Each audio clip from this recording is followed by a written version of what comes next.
Hi Jamie, Matt here from Willow Creek Golf Academy. We'd just like to review today's session, go over the visuals, reminders of the drills and the exercises. Today we talked about controlling your distance. We did our checklist. Swing looks really good right now.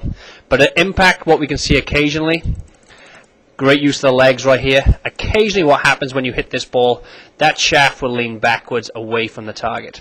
Not only here are we jeopardizing our strike, our consistency of the strike, but right now you're changing your effective loft. Effective loft is what your loft is at impact. As we saw today with your 8 irons, we saw one 8 iron go over 120 yards, and this specific one here went 103 yards, purely because you had the shaft leaning in different directions. Good way to practice this. This is how I want your practice station. I want a couple of alignment sticks. One to confirm your ball position. If we're working on wedges down to your 8 iron, I'd like to see equal gaps between the alignment stick and your heels.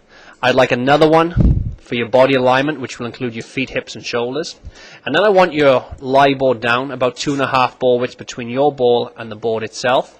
And simply from here, I want us to start hitting the ball first and then taking the divot afterwards. And if we do this correctly, here's the big change. As you now come into the ball, you have great shaft lean right there. Now the shaft is leaning forward, the hands are ahead of the club head. It's ball first and divot afterwards, which is why you're getting that nice strike, that compression.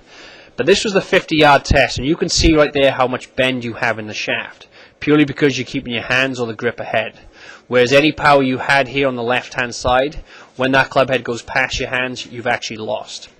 So this is what I want us to practice, and we're going to continuation of doing these tests where we do the 10 shots approach tests from 50, from 75, and eventually from 100 yards.